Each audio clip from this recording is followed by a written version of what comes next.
Bon, alors Damien, on est chez toi? Oui, oui, bienvenue chez Performance Suspension. C'est voilà, l'atelier, c'est là où on fabrique et puis où on installe les amortisseurs donc pour à peu près tous les types de véhicules, hein, aussi bien les véhicules de compétition, il verra, il y en a à l'intérieur, et puis les véhicules de voyage et de 4x4. D'accord, ok. Le projet, c'est en fait de tester grandeur nature ces amortisseurs. Oui, alors bon, ils ont déjà été testés et validés sur d'autres véhicules avant. Maintenant, l'idée, c'est de pouvoir effectivement affiner les réglages, pouvoir aussi, comme tu vas faire aussi un long voyage, t'expliquer les différentes typologies de routes que tu vas rencontrer et les réglages qu'il faudra adapter sur les amortisseurs pour pouvoir profiter au maximum de l'efficacité de l'amortisseur. C'est un peu dommage d'avoir un amortisseur qui soit aussi réglable et puis qu'on ne puisse pas effectivement, par peur de toucher les réglages, ne pas profiter des performances qu'il peut offrir. P2S, il se monte sur. Il y en a pour chaque gamme de véhicules, que ce soit les Land Cruiser, que ce soit. Oui, alors en fait, alors déjà avec Proflex, on a une belle histoire avec Proflex, parce qu'avant d'avoir créé P2S, Performance Suspension, c'était un des plus gros distributeurs Proflex, notamment pour le monde du 4x4, et avec les Toyota d'usine à l'époque. Et effectivement, nous, notre savoir-faire, c'est l'amortisseur sur mesure. Donc effectivement, dès qu'on nous demande n'importe quel véhicule, alors après il y a certains véhicules où techniquement c'est un peu plus compliqué que les autres, donc on n'est pas toujours certain Les de véhicules de pouvoir raid, par réaliser. exemple. Mais les véhicules de raid, voilà, à peu près Land pour Rover, tous les les Land Rover, Defender. les disco, voilà, on sait bien les Range classiques, les Discovery, maintenant on fait même l'Ineos, le Grenadier. Oui. Après toute la gamme Toyota, hein, aussi bien les pick-up que les HDJ, les 80, les Ouais. 100, les KDJ, les Hilux, beaucoup d'Hilux qui tournent en raid. Ouais. Voilà, on a développé les Jeeps aussi, là, on Ouais, a à peu ouais. près maintenant toutes les générations de Jeeps qu'on peut équiper.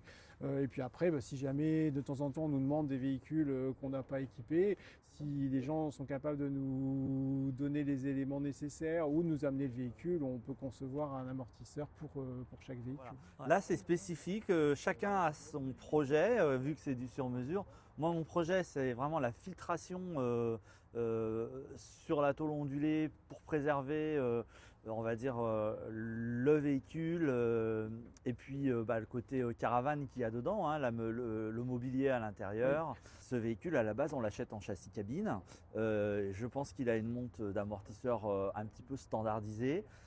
Économiquement et voilà, ça fait un peu le tout venant, mais chargé en mode voyage, même sur une route à 80 km/h, quand on prend une grande courbe, on voit l'arrière qui va balancer d'une certaine manière, l'avant va pas forcément suivre comme il faut, tout ça c'est désynchronisé et à 80 km/h sur une courbe, sur une 4 voies, on peut se faire des, Ah oui, c'est c'est des entrées de frayeur, situations que beaucoup de gens qui ont des véhicules aménagés, alors aussi bien des véhicules tout-terrain que des véhicules utilitaires, oui. entre guillemets, pour un usage routier à 100%, Ouais. ils rencontrent cette problématique. C'est vrai que le constructeur, ils ont des contraintes économiques, ils ont des contraintes techniques aussi, et ils ne tiennent pas forcément compte de la surcharge potentielle que l'utilisateur va mettre au véhicule. Ah. Et c'est vrai que même là, c'est des demandes pour lesquelles on intervient aussi régulièrement. Par exemple, des véhicules qui ont été aménagés pour du transport de motos, pour tracter, mais des charges importantes, où les amortisseurs d'origine ne sont pas forcément conçus pour. Et ça donne de temps en temps des situations même dangereuses quand on double un camion, notamment ça on le voit avec les gros sprinters, où ils ont des systèmes électroniques qui viennent effectivement se déclencher et mettre le véhicule en mode dégradé. Ouais. Et ça, on arrive effectivement en changeant les amortisseurs, à venir compenser ce petit défaut effectivement de conception. On visite ton atelier ? Allez, on y va. Du coup, là, on est effectivement dans l'entrée de chez Performance Suspension. Donc là, c'est un petit showroom dans lequel on a choisi d'exposer quelques modèles de nos amortisseurs. Ça permet de donner une idée de la diversité de ce qu'on peut construire, de ce qu'on peut proposer. Il y a à peu près tous les types de fixations, les diamètres, les modèles de bouteilles qui peuvent être différents. Suite de la visite. Voilà. Et puis donc une fois que l'amortisseur a été assemblé, voilà, qu'il a été préparé par les techniciens ici, il passe au contrôle du banc. Et ensuite, une fois qu'il a été validé, ben, il est prêt à être expédié vers son client final. Donc c'est là-bas que ça se passe. Ouais. Donc c'est là où on stocke les. Alors là, où on stocke quelques produits quand on les contrôle une fois qu'ils sont sortis d'atelier. Et ensuite, Ça, c'est des produits qui ont été reconditionnés, c'est oui, ça? oui. Alors là, ceux-là, ils sont en attente. On a dû faire des ressorts sur mesure. Donc là, ils doivent arriver là dans la semaine. Donc dès qu'ils seront effectivement arrivés, on finira le montage. Et une fois qu'ils sont contrôlés et achevés à 100%, ils sont stockés ici en attente d'être conditionnés pour l'expédition, voilà, et ensuite ramassés par un transporteur qui les emmènera chez le client. Bon alors Damien, tu souhaitais me présenter Justin qui Voilà. lui s'occupe de… Alors Justin, lui, c'est l'ingénieur qui va s'occuper effectivement de la relation, on va dire, avec le client, notamment pour tout l'aspect technique, c'est-à-dire le réglage, même s'il a aussi des fonctions dans l'aspect commercial, mais tout l'aspect effectivement mise au point et réglage de l'amortisseur, mais aussi tout l'aspect global de la voiture. Alors C'est réglage, ça qu'on va c'est faire. si jamais on souhaite faire un saut de 50 mètres sur les crêtes d'une dune avec sa femme et ses 3 enfants à l'arrière du Hilux, ou ça peut être simplement avoir un véhicule équilibré dans une courbe Voilà, qui va… c'est le cahier des charges du client, hein. Après, nous, on s'adapte, hein. On fait ce que le client demande. Voilà. Bonjour Justin. Ouais, bonjour. Donc du coup, j'ai un gros challenge à te proposer aujourd'hui. Ok. C'est pour quelqu'un de novice comme moi, savoir par étape régler à la fin de cette vidéo, savoir régler ses amortisseurs. Ouais, comprendre Chose- le réglage et savoir mettre, Ouais, parce que convertir son ressenti en réglage. c'est ça. Moi, je vois par exemple en raid, systématiquement, on va être très chargé. Très chargé. Notamment à surtout, l'arrière. voilà, surtout ce qui va être pick-up, on va mettre maintenant de plus en plus, on met des cellules. Oui. Parce que voilà, le raid évolue. Et on va mettre des cellules plutôt légères. Voilà, on va s'axer surtout sur. Puisque on aime bien quand même encore chatouiller un peu les L'accélérateur. dunes. Voilà. Et donc, mais je dirais, grosso modo, en lame, on passe à peu près en moyenne, souvent à plus 600 kg. Qu'est-ce qui a validé ton choix sur un camion de raid type Iveco, Mercedes en termes d'amortisseur? On peut aller jeter On un peut œil aller voir sur. ça, ouais. Ouais, allez, c'est parti. Ok. Justin, comment tu fais pour savoir qu'est-ce que tu vas monter comme amortisseur sur un véhicule? Là, par exemple, donc le mien, c'est un Iveco 7 tonnes, Daily 4x4. Ouais. Tu as plusieurs amortisseurs différents. C'est basé sur le fait, si jamais je te dis je vais faire de la course, du voyage. Oui, c'est ça. Ouais. En fait, on a une gamme qui est très large et qui va permettre de couvrir plusieurs utilisations et plusieurs types de véhicules. Donc là, typiquement, si on parle de raid, je vais avoir 2 produits phares. Ce sera à chaque fois des premiums, donc on va passer sur en général une construction soudée et traitée qui va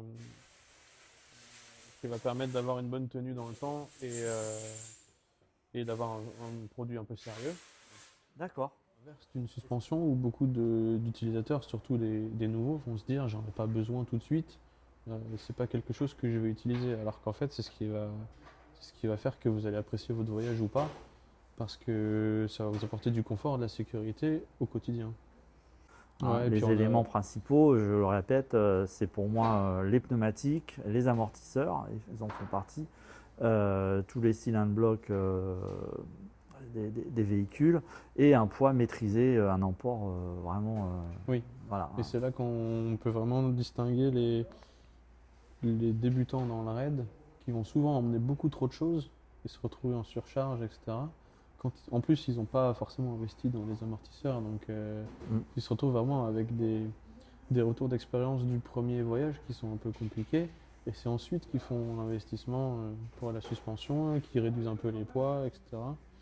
Et voilà, on a les deux cas, soit les gens expérimentés qui savent que c'est important, et quelques débutants avec lesquels il faut vraiment argumenter pour leur prouver que c'est justifié et que c'est pas juste pour faire beau, quoi. Ouais. Non, mais c'est sûr que tant qu'on l'a pas vécu, c'est pas évident de le comprendre en fait, hein. Et cette vidéo est là pour essayer. Alors après, c'est pas non plus évident en budget C'est d'y sûr. aller, mais on sait que c'est un budget qui, dans le temps, peut s'avérer. D'ailleurs, question. Je parlais tout à l'heure. Donc, c'est les amortisseurs qui s'entretiennent, on est d'accord? Oui.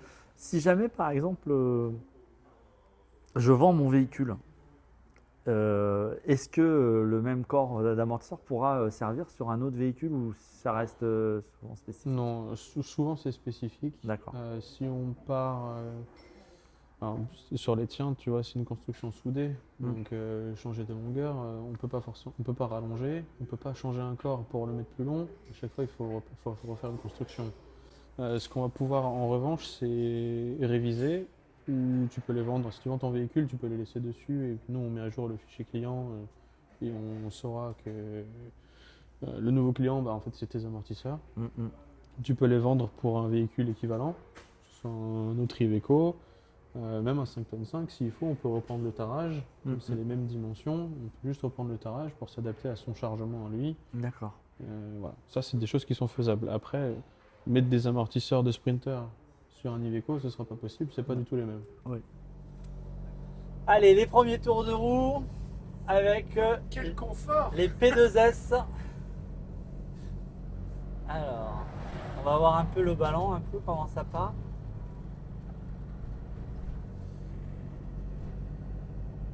Alors, la première ressenti que j'ai, on sent bien l'amplitude et on sent bien les trépidations.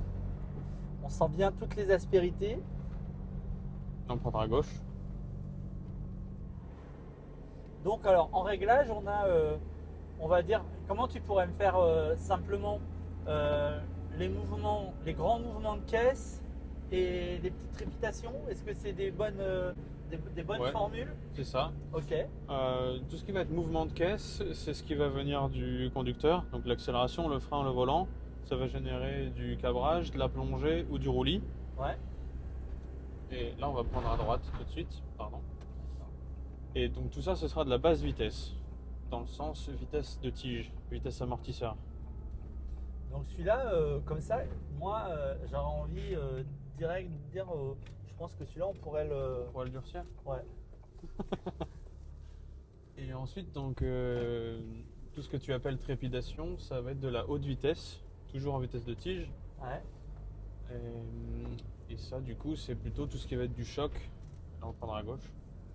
Tout ce qui va être du choc, donc l'attaque d'un dos d'âne, un raccord sur l'autoroute, de la tôle ondulée, une pierre qui dépasse sur une piste, dans un chemin, etc. Là, à droite. Est-ce qu'il y a un moment où ça va s'habituer? Est-ce qu'ils vont évoluer avec les kilométrages? Non. Non. Ok. Donc tout ce que je ressens maintenant, ce sera ce qui sera... Alors après, c'est possible qu'avec l'âge, quand tu arrives vraiment... Non, mais je parle des 50... Enfin, il n'y a pas de non, rodage. il n'y a quoi. pas de rodage. Voilà. Non. On peut commencer à faire ces réglages dès qu'on les a installés. On n'est pas Ouais, obligé d'attendre c'est ça. plusieurs milliers de kilomètres. Alors, elles se règlent avec quoi les petites trépidations? La haute vitesse. C'est quel tourne? C'est le tourne? C'est la clé plate de 17. D'accord, c'est la clé plate de 17. Par contre, les mouvements de caisse, je veux bien les compenser, je veux bien Ok. les ramener. Là, par rapport à l'origine, t'es comment? C'est sensiblement identique? Mouvement de caisse identique, ouais.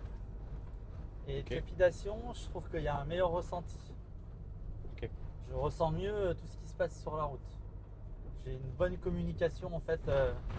On sent quand même que ça communique bien en fait entre D'accord. le volant et ce qui se passe sur la route. Non. Je sens aussi qu'il y a moins de répercussions, c'est-à-dire qu'il y a moins de redondance. Tu vois? Il rebondit moins? Ouais. Voilà. Il reprend sa position un peu plus rapidement. Et là, en tarage d'usine, on va dire, tel que vous les avez installés, ils sont comment? Ils sont tout au milieu? Il y a Oui, déjà des... C'est ça, on est au milieu de D'accord. plage. La première étape, je pense que c'est ça. Oui. Comme, comme Voilà. selon tes mots, le premier problème c'est le roulis, Oui. donc le mouvement gauche-droite quand Ouais. tu mets des coups de volant, que tu veux limiter. Ce qui a le plus d'effet là-dessus, c'est la détente. Donc le petit tournevis qu'on va avoir au pied de tige. Voilà. Hop, si on veut vous montrer. Donc cette vis là avec un tournevis. Et du coup pour limiter, on va serrer dans le sens des aiguilles d'une montre. D'accord. Voilà. Et combien de crans d'après toi? Là je vais en faire 10 pour faire un vrai step. Il y a combien de crans Il y en a entre 40 et 45. D'accord. Et là on est d'origine livré à -20. Moins 20. On parle en négatif parce qu'on est 0 en position fermée Voilà. et on va ouvrir. Donc on est déjà à 0 et qu'on dessert, on compte -1, -2, -3, etc.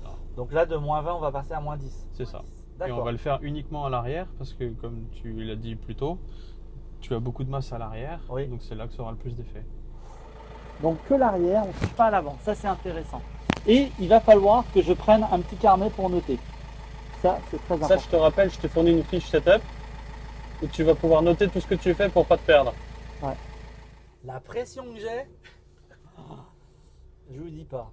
Moi qui mets toujours un raid avant de me décider à aller me foutre dessous pour gérer les réglages, là direct. Mais j'ose pas aller plus vite. 30. Et 30 c'est beaucoup. Hein. RAS. Donc Là, on va prendre à effectivement, droite. pour les dodanes, clairement, il y a même pas photo à dire. Le dodane, c'est ploum, ploum, ploum, ploum. Voilà. Là, on n'a absolument plus du tout ce phénomène. Donc, je pense que en termes de motricité, sur tout ce qui va être surface meuble, le véhicule, il va continuer à avoir une motricité et à avancer. Il va pas faire ces vagues comme ça, comme on voit. Ah oui, d'accord. Moi, je sens peut-être un peu moins à l'arrière. Non? Moi, je sens qu'il flotte un peu moins. Ouais. Enfin, c'est pas qu'il flottait, mais qu'il prenait effectivement plus de bougie Ouais. sur l'arrière. Mais on sent quand même Et la différence. est-ce qu'on pourrait Mais pas. ça reste est-ce- pas, c'est pas plus sec. Oui. Pourtant, il reste confortable. T'as pas perdu l'effet amortissant sur les obstacles. Là, je suis à 30. Hein.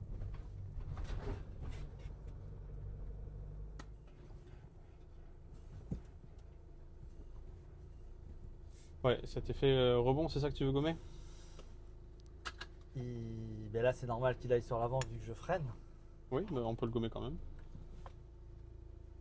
Je pense que oui, il a vraiment besoin d'être un peu plus stable, de prendre moins de ballons. Ok. Même si je pense que c'est obligatoire sur des camions de cette Oui, taille-là. on peut pas l'annuler complètement, mais on peut. Mais je pense que j'aurais besoin d'atténuer ça. Ok, bah on va faire à l'avant maintenant. Alors, je ça suis hyper inquiet, j'espère que je raconte pas que des conneries depuis tout à l'heure. Et comme à l'arrière, on va refaire 10 aussi. Ah ouais, carrément. Est-ce que tu veux le faire pour avoir la sensation? Allez. Dire que c'est toi qui as réglé. C'est vraiment bien. Je vois que tu commences à savoir me parler. Donc, est-ce que tu vois la vis? Je vais la trouver, elle est là. Donc, il sert de 10 clics.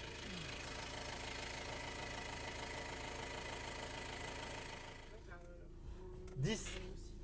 Donc on est à Ouais, moins j'ai 10, refait. moins 10. Ouais, c'est ça. Bah oui, mais c'est bien. Direct, on sent que il. Il est beaucoup plus maintenu. Ben oui.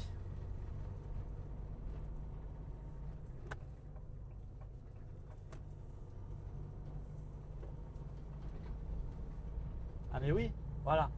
Bon bah moi, pour moi mon problème de ballon il est résolu. Sachant que. Ah mais oui. Celui-là, il est très fort.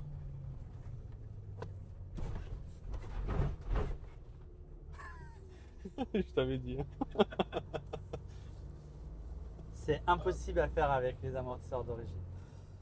Je ne sais pas identifier si l'avant travaille avec l'arrière, mais ça je pense que je le verrai peut-être sur grande route. Ouais.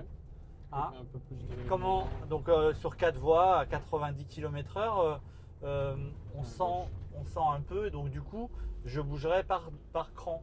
Voilà. Hein. Donc là ça sera si jamais je sens par exemple que je veux renforcer l'avant ou renforcer l'arrière, je ferai que un cran. Oui. Et au tournevis. Voilà. Passe vitesse, tournevis. C'est ça qu'il faut qu'on mémorise. Les mouvements de caisse du camion, c'est le tournevis. Voilà.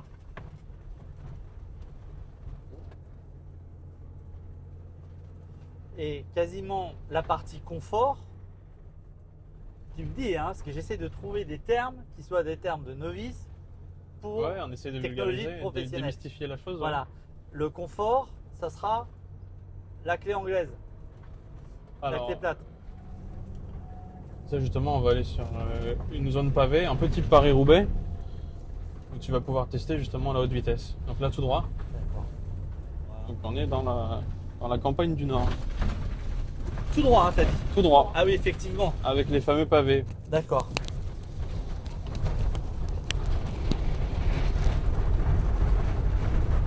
Alors ça, c'est vraiment intéressant.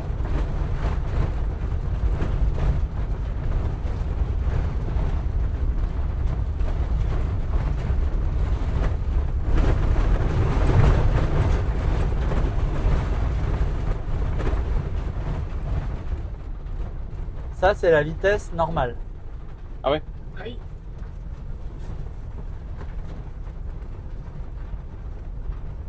Voilà.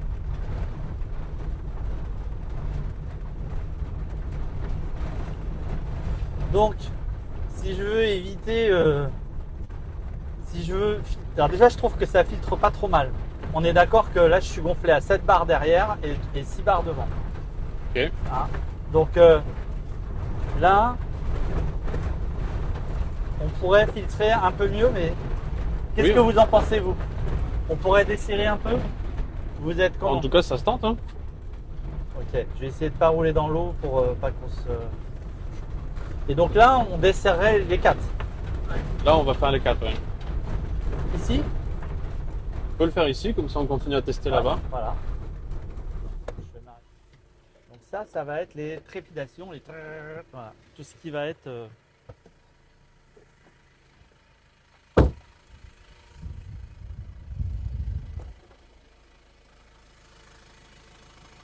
Ici. Donc on le verra mieux à l'arrière quand on travaille, mais tu as une petite encoche dans les trous Ouais. qui peut te servir de point de repère. Donc, tu dois faire un tour. J'ai fait un tour. Ça se compte en tour sur la haute vitesse. Ouais. Parce que c'est une précharge d'un ressort. Donc on a entre 4,5 et 5 tours, on livre à -2. Et du coup on est passé de -2 à -3. J'ai ouvert d'un tour. Ok.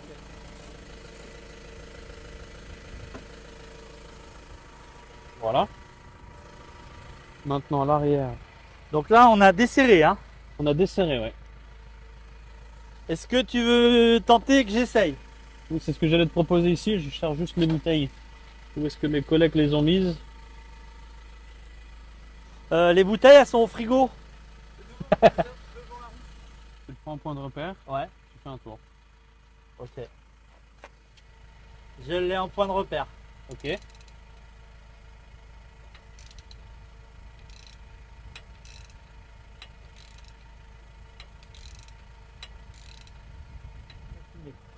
Je montrais la fameuse encoche qui est là. Donc je lui ai fait faire un tour complet. Voilà. Là, j'ai desserré d'un tour. C'est pas toujours facile d'être gros.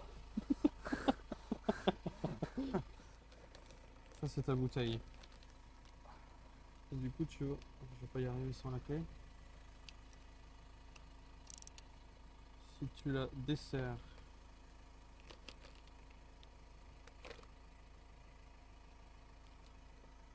donc là j'y sors, donc tu es contre le clips ici. Et à l'inverse, si tu serres, il va rentrer.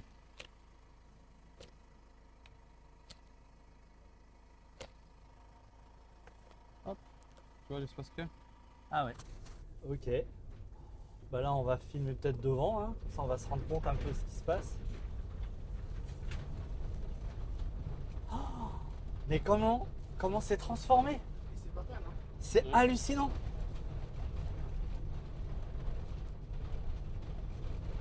Ah mais alors là, c'est hallucinant. Je suis à 21, hein. On pouvait pas rouler à 21 hein, tout à l'heure. C'était...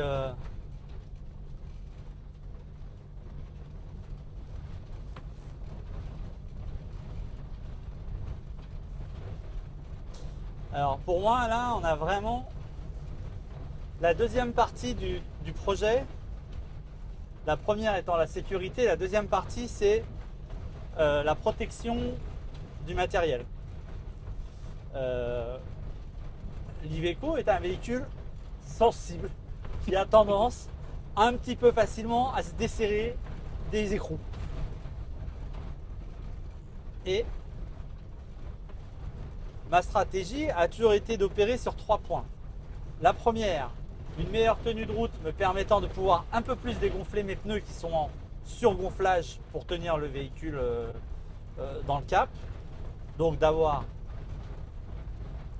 une meilleure sécurité sur la route, dégonfler pour avoir plus d'absorption du pneu des vibrations sur les pistes, hein, j'entends. Et troisièmement, ce qu'on vient de faire avec la clé plate, enlever les trépidations, comment tu les appelles toi en langage? La haute vitesse. La haute vitesse, de manière à pouvoir fonctionner sans dézinguer le mobilier et le véhicule. Alors oui, ça reste important en termes de vibration. Est-ce que vous pensez que ça nécessiterait qu'on, avant qu'on aille dans l'eau, qu'on assouplisse encore plus, ou vous pensez que c'est bon? Si tu veux, on peut aller à fond. À fond, c'est jamais bon, je crois. Hein. Si, dans ce sens-là, tu risques rien. C'est serré à fond, c'est plus compliqué. Ouvert à fond, non. Ouvert à fond, non. Vous en pensez quoi, vous feriez quoi? Vous laisseriez peut-être comme ça pendant un temps? Ah oui. Moi, je le trouve déjà très bien comme ça. Moi, je le trouve bien aussi, mais. Alors, si tu veux ok. t'en rendre compte, Là, Après, moi, de toute je le façon, trouve on va bien. revenir par là, donc. Moi, je le trouve bien. Non, mais après, Bon, prochain réglage, je te le laisse. Ouais. Hein? Vas-y, filme. Moi, je propose, écoute, prochain réglage, il est pour toi. Hein. Je sais pas ce que t'en penses. Hein. Moi, je me sens pas de me mettre dessous, mais si tu veux, pour raconter l'histoire telle qu'elle aurait dû être racontée, n'est-ce pas, Damien? J'étais sceptique sur ce projet au départ. Hein. C'est-à-dire que là, aujourd'hui, vous avez quelqu'un au volant qui fait des waouh, des super, etc. Mais à la base, hein, un Damien, c'était pas vraiment comme ça que on s'est croisés. Mais c'est ma meilleure publicité, c'est les gens sceptiques qui sont convaincus. c'est vrai que la première rencontre, c'est. Voilà, donc on va changer notre slogan grâce à toi. Essayez, c'est la vérité. Il est évident que sur du matériel qui dépasse plusieurs dizaines de milliers d'euros, voire centaines de milliers d'euros, pour certains véhicules de plus en plus communs, c'est vraiment stratégiquement, c'est pas opportun d'aller mettre certains accessoires que je nomme pas avant de régler le problème de liaison au sol. Voilà. Parce qu'on a un problème de liaison au sol qu'on n'a pas sur les véhicules, je le répète, traditionnels, parce que ces véhicules sont en poids, ils sont suraménagés et il y a des variations de poids par rapport à ce que le constructeur a prévu qui est vraiment importante. Et donc, moi je suis d'accord, on touche plus à rien là, pour moi ça va. Ok. Est-ce que tu veux qu'on fasse quelques passages à niveau, passages de voie ferrée pour. Ouais, pour regarder l'avant et l'arrière s'ils travaillent Ouais. en même temps. Et ben, du coup, on va aller à droite. Allez, c'est parti. On va dire, mon véhicule est sur la route, là, donc il est comme ça, il est parfait. Je vais rentrer sur des pistes. Ouais. Je vais faire 10 jours de piste. Déjà, sans prendre de risque, tu me conseillerais quelle est la première manipulation à faire? Allez rouler. Voilà pourquoi on a besoin de cette vidéo. Il vous faut quelqu'un pour leur dire crotte poliment. Donc moi, j'ai peur de tout. Je veux essayer quelque chose. Non, le problème, c'est que si peut-être que de toucher, effectivement, tu vas améliorer quelque chose, mais tu sais pas vraiment d'où tu pars. Peut-être que rien changer, ça marche aussi. Peut-être que tu es déjà sur le bon compromis. Je vais avoir besoin, de toute façon, assurément, de quelque chose qui va moins s'écraser. Sûr. C'est-à-dire que je vais être sur des compressions, des croisements de pont, des compressions qui vont être plus importantes. Ouais. Hein. Donc, je vais prendre des hoops de manière beaucoup plus violente que ce que je rencontrerai sur la route. Ok. Alors, je sais pas comment tu appelles ça, des bosses, quoi. Voilà, je vais prendre. Ouais, des grosses compressions Voilà, successives. ouais. Ouais. Je vais avoir ça et je vais me faire fatiguer par la tôle On ondulée. va reprendre à droite. Bah, de la tôle ondulée, typiquement, ça va être de la haute vitesse. Comme on a fait là. Ouvrir comme on a fait là, mais ouais, effectivement plus. Oui. Après, si tu te mets à rouler très vite, tu peux rencontrer des phénomènes de dribblage, donc là, il faudra resserrer. Je roulerai pas très vite. Je suis sur, voilà, je vais te prendre un exemple. Je suis dans la Tadrar en Algérie. Je vais pas casser mon matériel. Ok. Mais Et donc, du coup, si tu veux effectivement améliorer la filtration et que tu veux rouler longtemps sans trop te fatiguer, tu vas ouvrir la haute vitesse pour justement mieux filtrer. Après, si tu as des gros mouvements de caisse, des grosses compressions successives, tu vas pouvoir jouer sur 2 paramètres. Si tu veux pas trop changer ton réglage, tu peux jouer uniquement sur la compression basse vitesse pour éviter qu'il vienne s'écraser sur les butées. Si ça suffit pas, tu peux aussi rejouer sur les détentes parce que ça va durcir l'amortisseur de façon globale un petit peu plus. vous voyez, j'ai décroché déjà. Vous comprenez? Alors ça va être un exercice et ce que je propose, c'est que quand on va arriver, j'ai compris partiellement ce que tu m'as expliqué, on va juste le mettre en pratique visuelle sur ton modèle. Ouais. Et on va dire, voilà, tu arrives sur la piste, ok, tu veux que la tôle ondulée elle vibre moins, on va faire tant de crans sur cette partie-là. Tu veux qu'il y ait plus de compression, on va faire tant de crans sur cette partie-là. Si tu veux, on Et fait puis ça. après, tu arrives sur la route, et ben, on va faire l'effet inverse. Et ça va être. En fait, je parle beaucoup, mais je suis en train de me l'expliquer à moi-même. Je pense que la grosse difficulté dans le réglage, c'est que beaucoup de gens imaginent que le réglage, ce sont des positions figées sur tel ou tel index de réglage. Alors que c'est ce que Justin essaye toujours d'expliquer aux gens, c'est que c'est juste une question de relativité, quoi. On part d'un réglage de base et c'est en fonction des ressentis de chaque pilote, en fonction des comportements qu'on veut améliorer ou changer du véhicule, qu'on va venir modifier un paramètre. Mais c'est vrai qu'on n'a pas de setting tout établi en disant voilà, on va arriver sur la piste, et ben c'est les hausses vitesses à moins 17, les basses vitesses de détente à moins 15 et vous ouvrez de 2 tours. Non, c'est effectivement par rapport au réglage qu'on a défini ensemble et qui correspondait bien sur un type de surface où après on vient corriger et améliorer le comportement par des petites modifications. Mais c'est vrai qu'il n'y a pas de setup tout fait de base qui va correspondre, quoi. Et c'est ça que souvent les pilotes ont du mal à comprendre, c'est que c'est un ressenti qui est très individuel, comme la notion de confort, c'est individuel, et du coup on va toujours travailler en relativité par rapport à un setup déjà existant. Oui, moi par exemple, mon confort, je vais vraiment le cibler. Un véhicule qui pompe, pour moi, c'est pas inconfortable.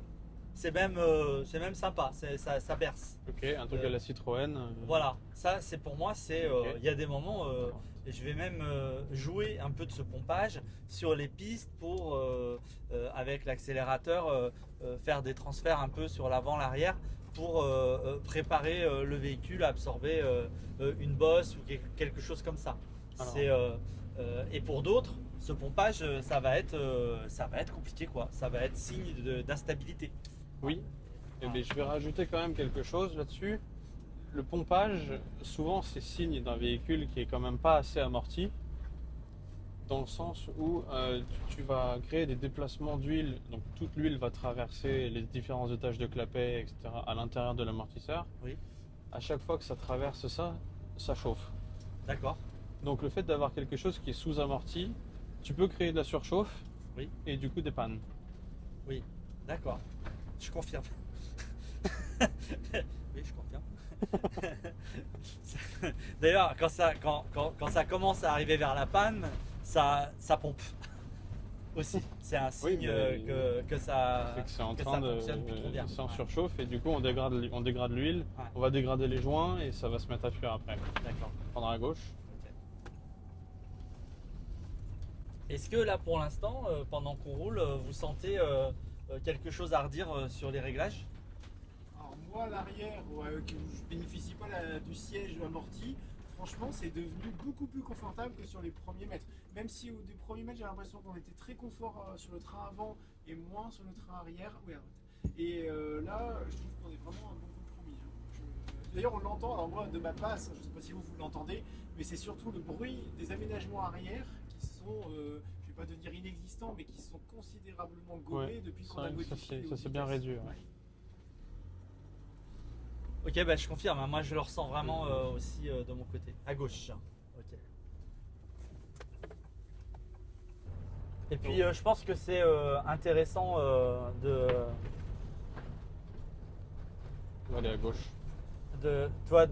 aussi de pouvoir prendre peut-être 1000 km comme ça, 1500 et se l'approprier. Oui. Vraiment. De pas forcément y aller tout de go quoi. Là on a fait et par rapport à un Hilux par exemple, moi j'ai beaucoup de facilité à le mettre dans des situations où je vais pouvoir comprendre comment l'avant et l'arrière travaillent ensemble. Là sur ce camion là j'ai beaucoup plus de difficultés parce que on le balance pas comme on veut quoi. C'est quand même une masse quoi. Il y a beaucoup plus de masse, Ouais. beaucoup plus d'inertie. Et, Tu peux y aller là. Ouais, vas-y.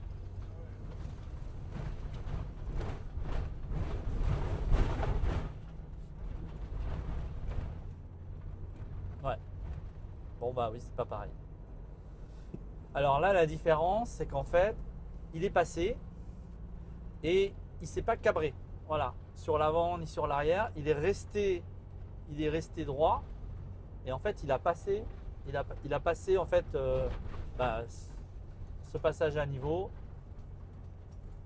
sans surréaction quoi. Il y a pas de réaction. Il passe. Voilà. Là d'origine, le cul ce serait il aurait fait vraiment il serait monté très fort quoi. Il serait parti sur un rebond. Ouais, tout en étant passé beaucoup plus vite là qu'avec les origines. Ah mais même pas j'aurais tenté à cette vitesse là. Ouais. Juste comme ça là, on en reparlera tout à l'heure. Tu t'as dit un troisième réglage? Ouais, compression basse vitesse. Le réglage de compression basse vitesse, c'est effectivement sur ce type de réglage là que tu vas intervenir quand tu vas justement vouloir te mettre en situation de piste. Je sais pas ce que Justin en pense. Oui, on va pouvoir au-dessus. Hop, c'est bon, j'ai récupéré celui de Damien. Oui, on va pouvoir jouer sur la compression basse vitesse pour de la piste, mais notamment si c'est une piste avec beaucoup de mouvements de compression successives. Et surtout là-dessus. Ou si jamais tu as des phénomènes type beaucoup d'écrasement et de plongée au freinage, ou à l'inverse beaucoup de cabrage à l'accélération, mais que ton roulis est plutôt bien tenu, tu vas plutôt jouer sur ta compression. Quand tu veux, en fait ça va dépendre de ce que tu veux corriger exactement. Quand tu es par exemple très chargé sur une piste à basse vitesse, mais où tu as des grands écrasements quoi. Voilà, ça par exemple, Ouais. le fait de durcir la compression basse vitesse va te permettre d'éviter de venir trop vite en butée. Alors ça on en a une vraie utilité quand on est effectivement quand on va démarrer les pistes. Oui. Où on va avoir des vrais écrasements puisqu'on va être sur les capacités maximales de franchissement du véhicule. Ouais. Qui est en surcharge quoi, hein, puisqu'on est chargé pour donc ça pourrait être quelque chose qu'on touche à l'entrée des pistes uniquement quand on sait que on va faire talonner le véhicule. Voilà. Ah mais c'est pas si pire finalement. Bah, c'est bien ce qu'il- numéro c'est bien- 3. C'est bien qu'il existe. Ouais. Oui. C'est pas naturellement le premier qu'on va aller toucher quand on cherche à faire du réglage pour du confort. Mais on va dire pour du long terme, mais pour la piste, c'est bien de l'avoir. On pourrait lui donner à gauche. Oui. On pourrait lui dire, par exemple, on pourrait lui mettre simplement une position euh, euh, quand on rentre dans le Sahara, enfin sur les pistes, tu vois. Je prends l'exemple, alors moi évidemment je fais beaucoup de raids sahariens, donc je fais la route, je vais à Marseille, je prends le bateau, après je descends dans la Tadrar ou en Mauritanie. Et bien là je vais faire beaucoup de routes, donc je suis en mode route. Et puis je commence à prendre les pistes. À ce moment-là, je vais resserrer ce réglage-là pour que le véhicule soit plus rigide et ne vienne pas talonner à la descente Oui. d'un WED ou un truc comme ça. Oui. Il va être plus... d'accord. Et je reviens sur la route, ça pourra être un des éléments sur lequel je vais actionner pour reprendre, on va dire, un confort Voilà. qui sera plus adapté à une condition route. Voilà. Ok Justin, alors je t'avais donné un devoir à faire, du coup je suis sur la route, j'ai fait mes 5000 km d'autoroute et de voies rapides, voilà, je suis arrivé dans la Tadrar, je vais rentrer sur les pistes. Pour toi, quel va être le changement de réglage que je vais faire avec mon véhicule, considérant qu'il est déjà bien réglé, pour arriver sur les pistes? Alors, il y aura toujours dans la première étape, c'est pas interdit de commencer avec les réglages actuels. Maintenant, si on veut parler en termes de globalité, pour adapter un véhicule qui est optimisé pour la route et le mettre sur de la piste, les principaux paramètres sur lesquels on va jouer, ce sera d'assouplir les hautes vitesses pour améliorer la filtration sur tout ce qui va être du choc, donc la tôle ondulée, une pierre qui dépasse dans un chemin, ce genre de choses-là. Réception de saut, mais ça c'est pour d'autres catégories, pas pour les Iveco. J'ai bien compris. Et éventuellement, si c'est une piste, il va y avoir beaucoup de compression. On peut aussi durcir la compression basse vitesse pour éviter d'écraser les butées trop souvent et protéger le matériel. Ok, donc c'est vrai qu'on n'a pas du tout le même besoin quand on rentre sur les pistes que quand on en sort. Ça, Oui. c'est indéniable. Et ça, on l'a tous vécu. Quand on rentre sur la piste, on va avoir besoin de quelque chose de quand même plus dur. Et donc là, on est sur cette vis-là. Oui. Hein. Et ça, c'est quelque chose. Alors, je la mets plutôt avec ce doigt. Voilà. On peut Celui-là. même la montrer. Et ça, c'est vraiment pour moi quelque chose d'évident. Et la tôle ondulée, ça va être celui-là. Rouge, exactement. Voilà. Et donc lui, je vais avoir tendance à l'ouvrir. Oui. Voilà. Et lui, à le fermer. C'est ça. Ok. Ok. Bon, moi, il va me falloir un peu de temps parce que je suis quelqu'un d'assez mou du cerveau, mais avec le temps, vient, tout s'en vient. L'avantage, Voilà. c'est que tu l'as filmé, donc tu peux le revoir plusieurs fois. Eh ouais, c'est pas bête ça. Ouais. Ah, au montage, je vais me marrer, hein, parce qu'on en a fait des kilomètres de blabla. Et moi, je cause beaucoup. Bon, et ben voilà. Bon voyage à tous avec vos P2S. Et pour moi, je suis ravi. Voilà. Bah de rien. Allez, à bientôt. À bientôt. Bon, Damien, merci pour ton accueil. Eric. Je suis content d'avoir convaincu un sceptique. Voilà. Ça c'est une belle réussite pour moi parce que au-delà de faire des produits qui soit beau, qui soit efficace. Ce que je veux surtout, c'est la satisfaction du client. Ça, Ouais. c'est un peu notre maître mot tout le temps en permanence, aussi bien dans la construction que dans le SAV. Mais voilà, c'est ce qui me fait le plus plaisir, c'est que tu repars avec la banane et Bah puis tu te rends compte effectivement en essayant le produit que c'est un produit qui va te donner pleine satisfaction. J'ai encore 2000 bornes à faire, alors Ouais. je vais m'amuser avec. J'ai le droit d'envoyer combien de messages par jour à tes ingénieurs pour leur poser une question? Jusqu'à ce qu'ils en peuvent plus. Ok. C'est eux qui seront Alors, il m'a maîtres de la dit, limite. il m'a dit tu fais un cran, tu réfléchis et après éventuellement le lendemain tu m'appelles, mais laisse passer toujours une nuit avant de m'appeler, il m'a dit. C'est une sage décision. Oui, Voilà. ouais. Il La paraît nuit qu'au porte matin, on a conseil. beaucoup de solutions. Alors, je vais respecter ça. En tout cas, là, je vais toucher à rien. Je vais utiliser ça. Je suis ravi. Merci pour nous tous de nous avoir pris toute une journée pour nous expliquer comment ça fonctionne. Et puis, c'est parti. Allez, je vais les user Ouais. et du coup, je pourrais te les ramener. Voilà. Voilà, pour les Exactement. réviser. Et on verra effectivement si tu en as fait bon usage. Ah bah oui, t'inquiète pas. Mais oui, voilà, je suis pas très inquiet. J'ai Voilà. réussi à en user quelques-uns. Après, c'est vrai que il est possible que j'use un Iveco avant de user les avant. Non, mais moi je suis amoureux de mon Iveco, donc qui aime bien châtie bien. Allez, à Allez, bientôt. bon retour et à bientôt. Salut. Salut.